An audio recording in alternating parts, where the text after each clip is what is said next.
Hi எல்லோரும் எப்படி இருக்கீங்க? நம்ம மினி விலாக்கில் என்னன்றதை பார்த்துடலாமா? இட்லி பொடி தான் ரெடி பண்ணுறேங்க.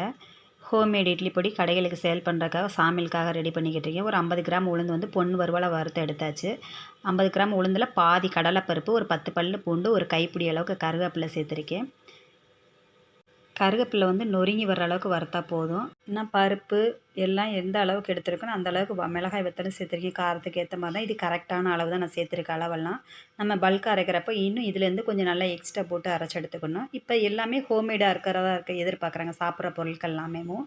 அதனால தான் நான் ஹோம்மேட் இட்லி பொடி ரெடி பண்ணி கொடுக்கலாமே கடைகளுக்குன்றக்காக தான் ரெடி பண்ணியிருக்கேன். பொடி சூப்பராக ரெடி ஆயிடுச்சு. இதில் உப்பும் பெருங்காயமும் சேர்த்ததை காமிக்க முடியல, சாரி. இந்த இட்லி பொடி எடுத்து இப்போ சின்ன சின்ன பேக்கிங் பண்ணி நான் கடைகளில் கேட்டிருந்து வச்சுருந்த கடைகள்லாம் சாம்பிளுக்கு கொடுக்க போகிறேன்.